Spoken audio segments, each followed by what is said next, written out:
Hollywood has always sold us the fantasy of effortless power. A hero who never hesitates, never breaks, never doubts.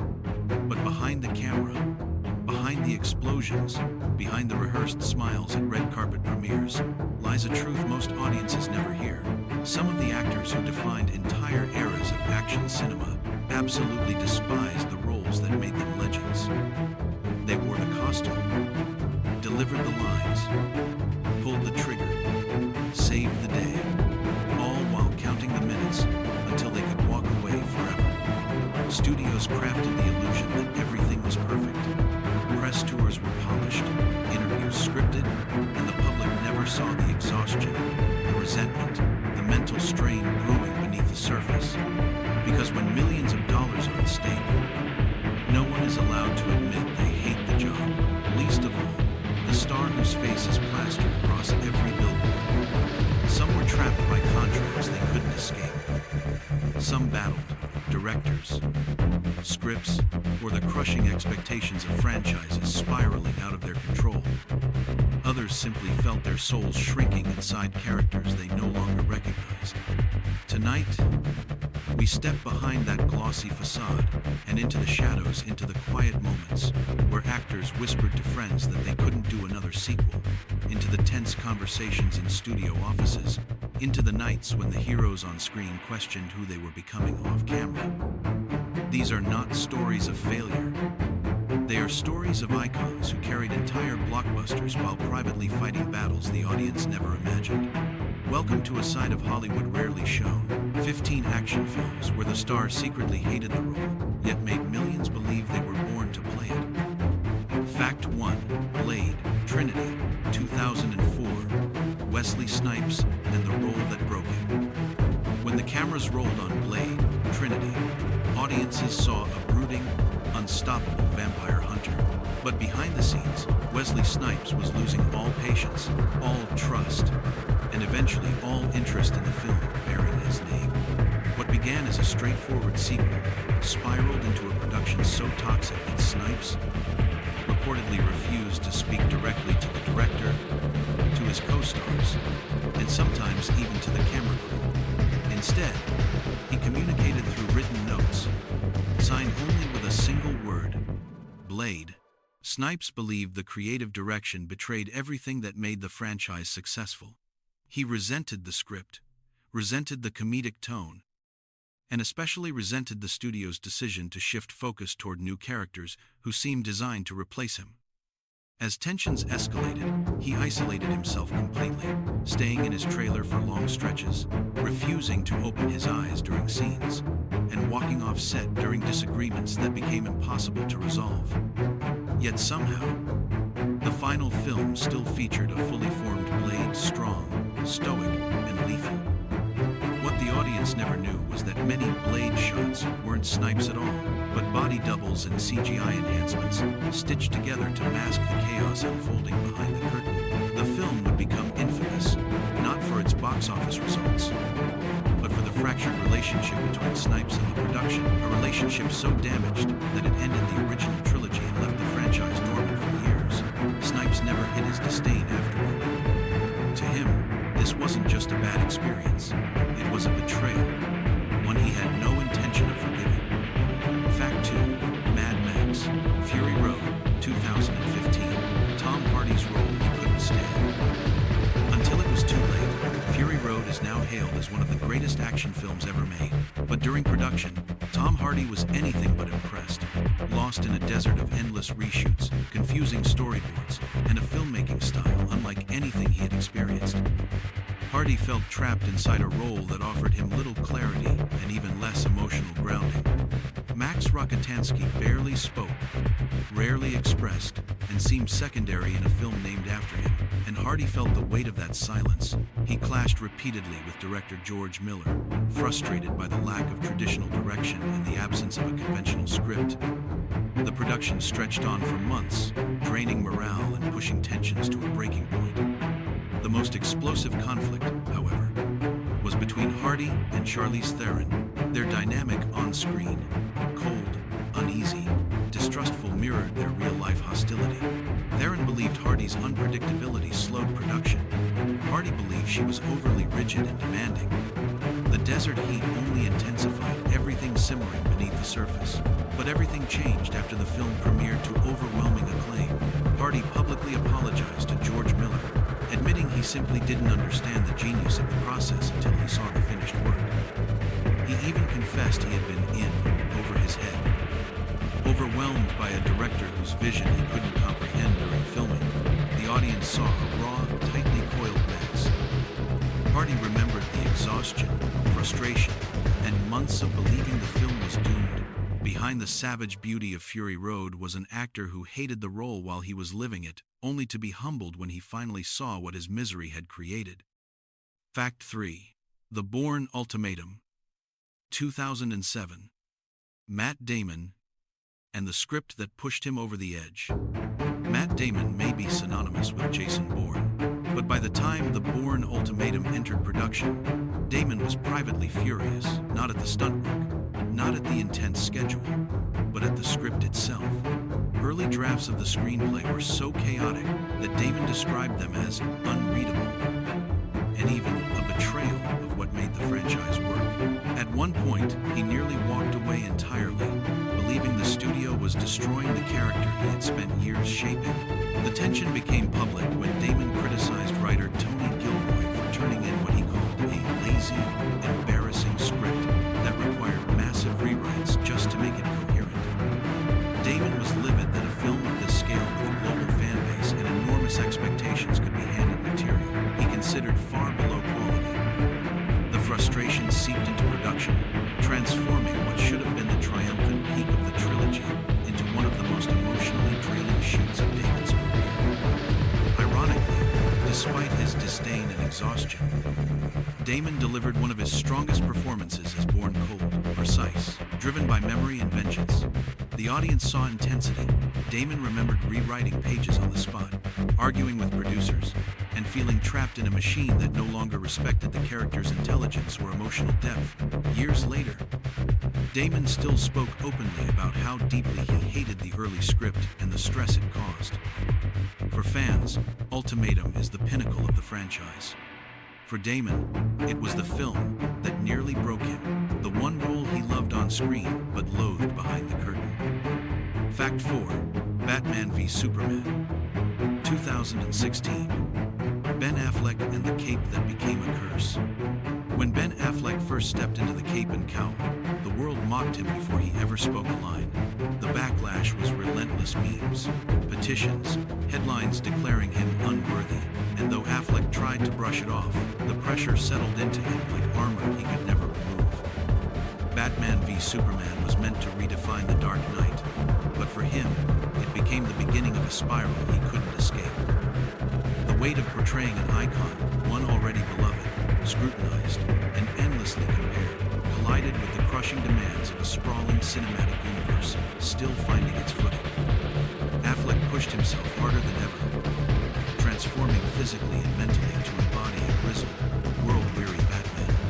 But the experience drained him. Creative battles behind the scenes, mounting studio expectations, and the suffocating atmosphere of a mega franchise left him exhausted. As reviews skewered the film, the public mocked his solemn expression in interviews, the infamous sad Affleck moment, without realizing they were witnessing a man under immense internal strain. What fans didn't see was that the role was eroding him personally. Affleck later admitted that the production pressures and non-stop criticism contributed directly to a relapse in his battle with alcoholism. Though he finished the film with the professionalism of a seasoned actor, the experience fractured his enthusiasm for the character entirely. He eventually walked away from writing, directing, and starring in a solo Batman project. Not because he didn't love the hero, but because continuing meant sacrificing his well-being. On screen, Affleck's Batman is brutal, hardened, iconic. Off-screen, the role became a burden so heavy it nearly consumed him, proof that even the Dark Knight has limits. Fact 5. Lara Croft. Tomb Raider, 2001. Angelina Jolie, and the heroine she never wanted to be. The world embraced Angelina Jolie as the perfect Lara Croft, fierce, athletic, impossibly charismatic. Jolie felt a deep disconnect was a glossy fantasy, molded by a male-dominated gaming culture. A figure engineered for spectacle rather than emotional depth, Jolie took the role largely because of the challenge and physical demands. But she never truly loved the persona she was asked to portray. The production was grueling. Jolie trained relentlessly, performed punishing stunts, and carried the entire film on her shoulders. Yet she felt the script offered little insight into Laura's humanity. The character was flat, shallow, and constrained by studio expectations. Be sexy, be tough, be mythic. Jolie, known for gravitating toward complex, tortured characters, found the role hollow. Even worse, the promotional machine surrounding the film magnified everything she disliked. Posters emphasizing appearance over nuance. Interviews focused on her image rather than her craft. Off-screen, Jolie's personal life was turbulent, adding another layer of strain. Filming in multiple countries under intense physical pressure left her mentally and emotionally depleted. Though she gave a committed performance, the process felt more like surviving than acting. When the sequel arrived, she hesitated but ultimately agreed, yet afterward, vowed never to return to the franchise. Jolie's Lara Croft became an icon of early 2000s action cinema. But for her, it was a role that felt more like a costume than a character. A glossy shell she stepped into, performed impeccably, then shed without regret. Fact 6. Spectre, 2015. Daniel Craig and the Bond he wanted to escape forever.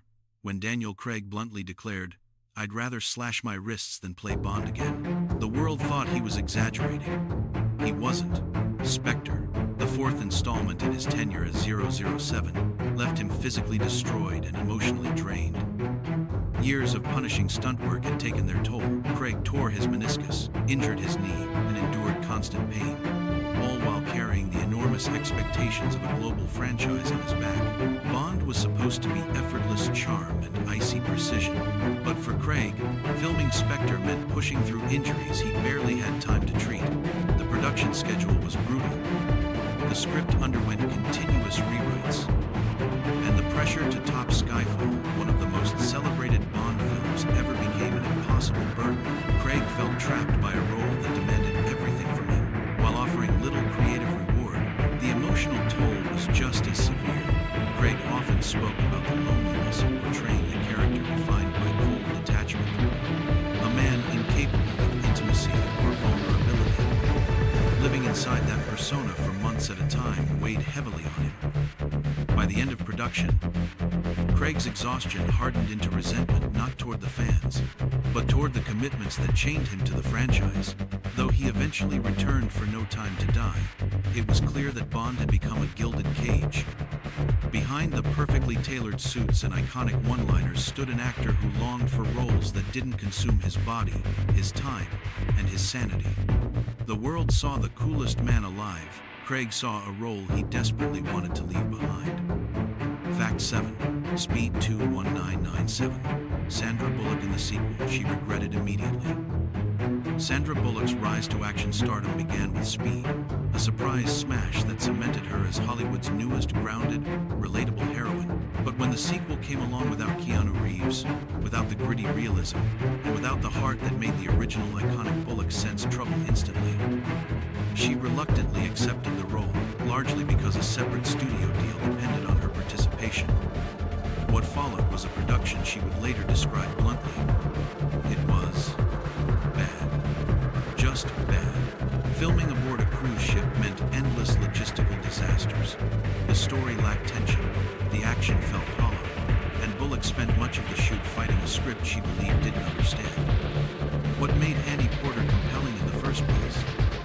Instead of the emotional depth she sought as an actress, she was trapped inside a bloated, mechanical sequel built on spectacle rather than character. Every day on set reminded her of what Speed 2 wasn't, a spiritual continuation of the original's energy or humanity.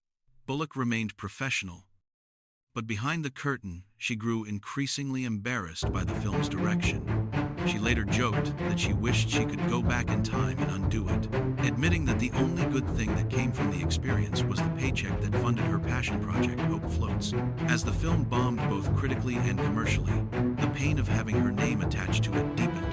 On screen, audiences saw Sandra Bullock giving everything she had. Off-screen, she was quietly counting the days until she could walk away and vowing never to return for another sequel she didn't believe in. Fact 8. Alien. Resurrection. 1997. Winona Ryder and the character that never should have existed. By the time Winona Ryder joined Alien. Resurrection, she was already a respected talent known for emotional, layered performances, but in the fourth installment of a franchise built on tension, terror, and existential dread, Ryder found herself battling a script that felt increasingly disconnected from everything that made Alien legendary. Her character, call a synthetic with mysterious motives, was written with an odd mixture of naivete and rebellion that Ryder struggled to ground in authenticity. She clashed with the film's creative direction, which leaned heavily into surreal, grotesque spectacle rather than atmospheric horror.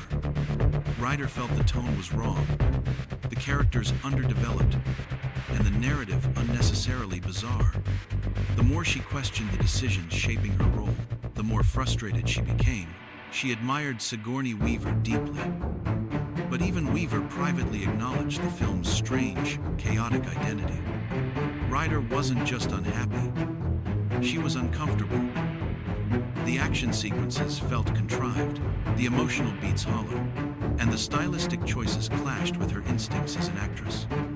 In interviews years later, she admitted she never fully understood her character's purpose, a confession that underscores just how lost she felt on set. While fans debate the film's cult status, Ryder's experience remained one of disillusionment. She entered the franchise hoping to explore rich sci-fi themes and nuanced human questions.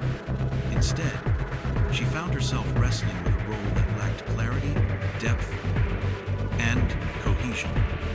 Alien. Resurrection became not a creative triumph, but a reminder that even great actors can be stranded inside stories without a soul. Fact 9. Red Sonja. 1985. Arnold Schwarzenegger and the movie he tried to escape from. Red Sonja was marketed as another sword and sorcery epic starring Arnold Schwarzenegger, capitalizing on his rising fame from Conan the Barbarian. What audiences didn't know was that Schwarzenegger was never meant to be the star, not even close. He agreed to a small role, only to discover during production that the studio planned to exploit his popularity by expanding his screen time drastically. As rewrites piled up and the edit shifted, Schwarzenegger realized he had been maneuvered into essentially co-leading a film he neither believed in nor enjoyed making. The production was plagued with creative confusion, uneven performances, and a script Schwarzenegger privately called terrible. He didn't hide his frustration. Years later, he joked that he punished his children by making them watch the movie, insisting that 10 minutes of it was enough to correct any misbehavior. Behind the humor was genuine disdain. He disliked the tone, disliked the execution, and disliked being associated with a film he never intended to carry. The action sequences felt clumsy, the world building thin, and the entire project a pale imitation of the richer mythology established in Conan. By the time filming wrapped, Schwarzenegger couldn't wait to be done. When promotions rolled around, he fulfilled his obligations mechanically, eager to distance himself from the final product. Though Red Sonja later found cult curiosity, Schwarzenegger's experience was defined by irritation and regret. He had been pulled deeper into a movie he fundamentally didn't believe in, a role he wanted desperately to escape, long before audiences saw the finished result. Fact 10. The Mummy, 2017. Tom Cruise and the franchise that slipped out of his control. Universal envisioned The Mummy as the launchpad for a massive, dark universe, a cinematic empire anchored by Tom Cruise. But what emerged was a film crushed under the weight of its own ambition. Cruise, famous for his discipline and hands-on approach, clashed with a production that was constantly shifting, rewriting, and redesigning itself around him. As the script ballooned with world-building demands, scenes, Cruise felt compelled to step in, shaping character arcs, action beats, even major story elements. But the more he asserted control, the more the film drifted away from any cohesive identity.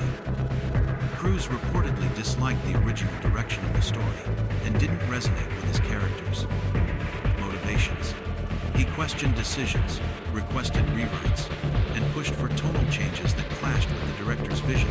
What began as a supernatural action thriller slowly reshaped itself into a Tom Cruise-centric vehicle, yet even he grew frustrated with the final form. The stunt work, though spectacular, required grueling physical exertion, including the now famous zero-gravity airplane sequence that took dozens of takes and left the cast physically wrecked.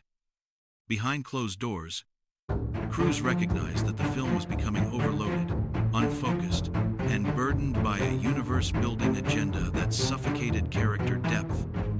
He was performing at maximum intensity for a role that, deep down, he wasn't passionate about. The promotional tour demanded relentless enthusiasm, but privately, Cruise withdrew from the film emotionally. When The Mummy collapsed critically, Cruise bore the brunt of the fallout, a cruel twist for a man who had given everything to a role he never fully embraced. Audiences saw a blockbuster star in peak physical form. Cruise remembered a project that spiraled far beyond his reach, leaving him exhausted and quietly regretful. Fact 11. Street Fighter 1994. Jean-Claude Van Damme, and the role that nearly destroyed the production. Jean-Claude Van Damme entered Street Fighter as one of the biggest action stars in the world, charismatic, agile, and adored.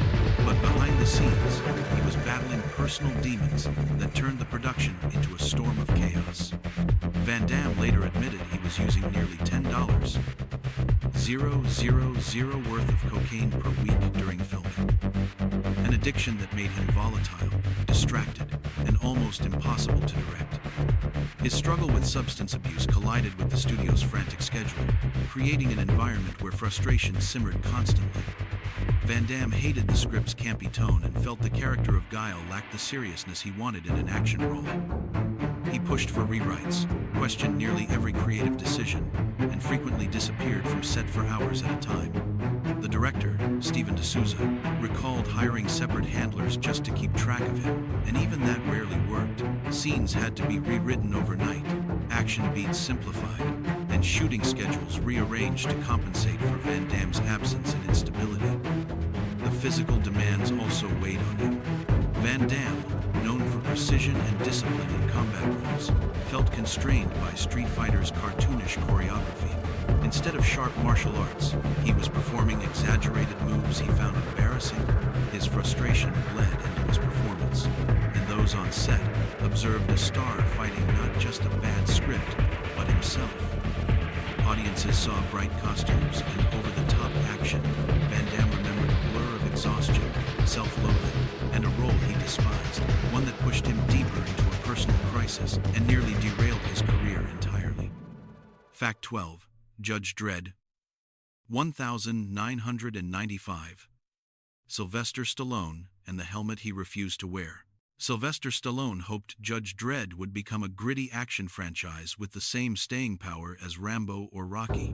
Instead, he found himself trapped inside a film that misunderstood its own source material at every turn.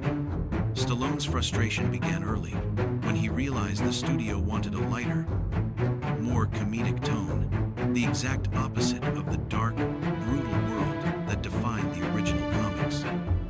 The tonal confusion seeped into every department, leaving Stallone increasingly convinced that the film was headed for disaster. One of the most controversial decisions was Stallone's refusal to keep Dredd's iconic helmet on. In the comics, the character never removes it, a symbol of faceless justice. Stallone hated this limitation, arguing that audiences needed to see his face. Fans were outraged, and as production continued, Stallone sensed the backlash that was coming. He clashed with the creative team, questioning dialogue, action choreography, and the cartoonish supporting characters that undermined the story's seriousness. Behind the scenes, Stallone grew demoralized. He disliked the forced humor, disliked the deviation from the comic's philosophy, and disliked the final edit, which he claimed missed every opportunity to be good. Filming became a chore rather than a passion project. He delivered the performance, but without conviction, a professional doing his job while knowing the foundation beneath him was collapsing. Years later, Stallone openly criticized the film, admitting he never liked the direction and believed it failed both fans and the character. Audiences saw a futuristic lawman delivering explosive action. Stallone remembered a creative misfire he wished he could erase, a role he regretted from the moment he stepped onto the dystopian set. Fact 13.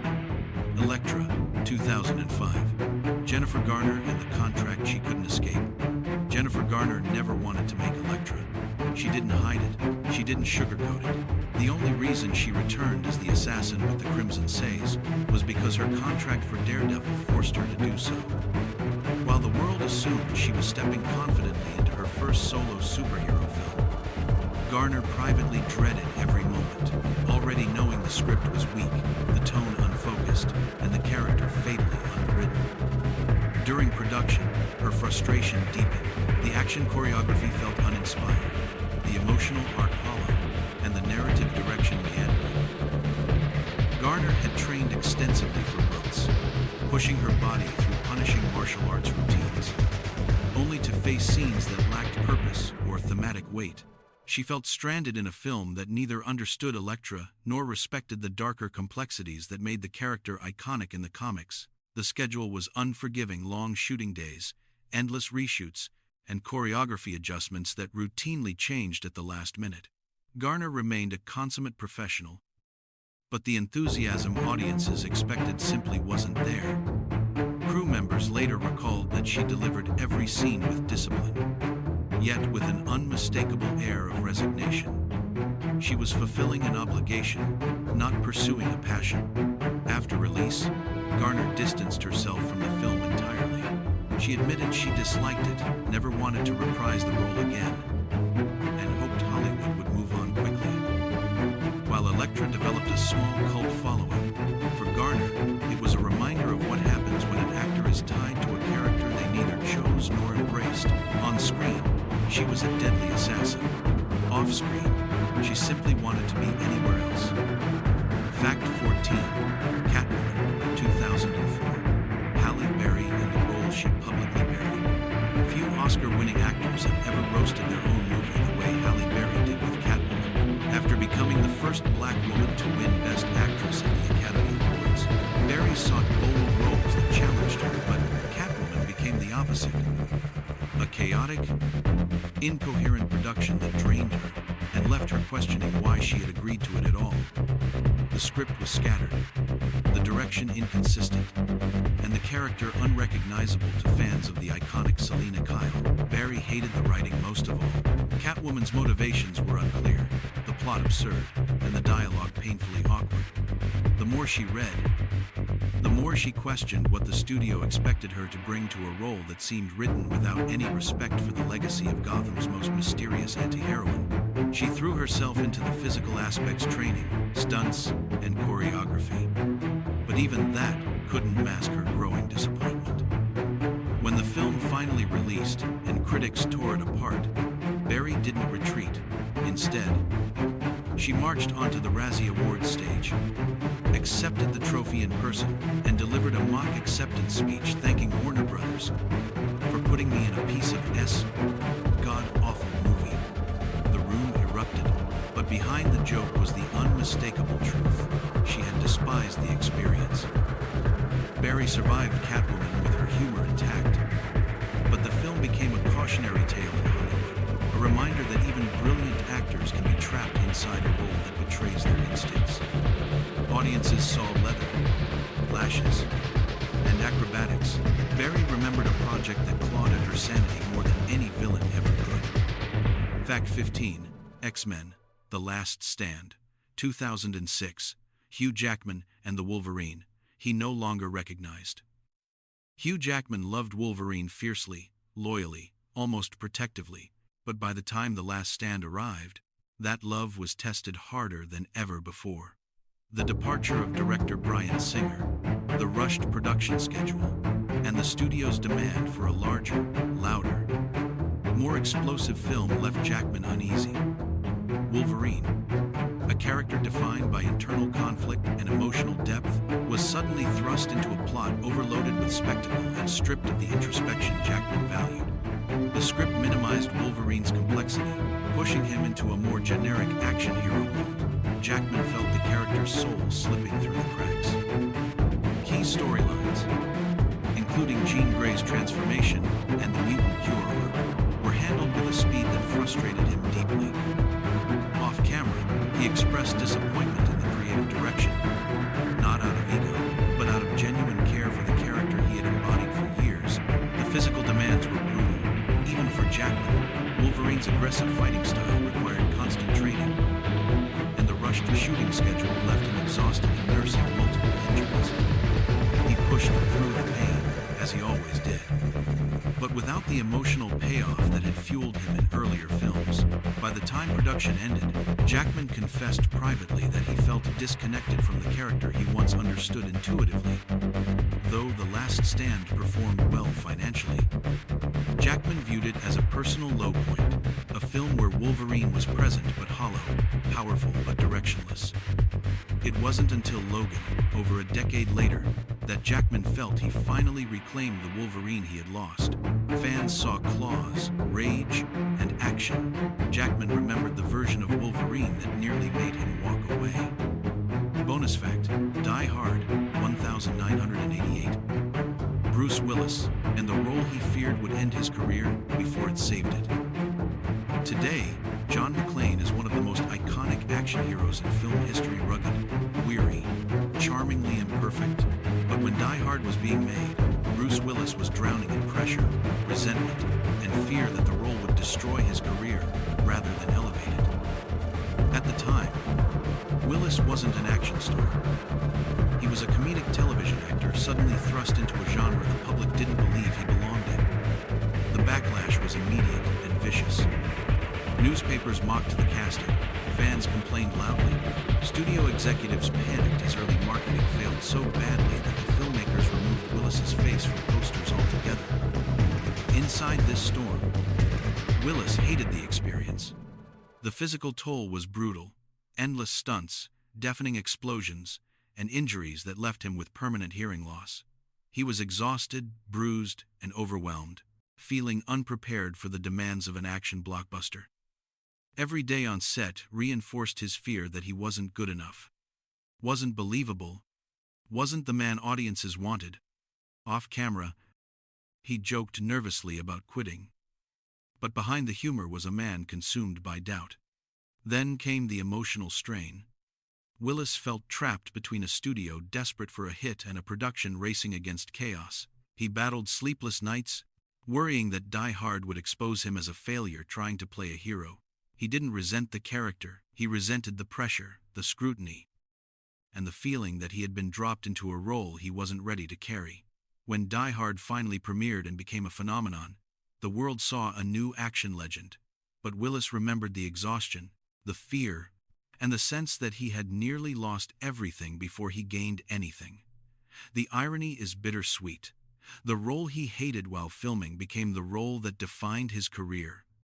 If this journey behind the curtain has revealed anything, it's that even the biggest action heroes carry scars the audience never sees. Behind every flawless stunt and every iconic one-liner is a battle fought in silence, a battle against pressure, exhaustion, doubt, or a role they never truly wanted.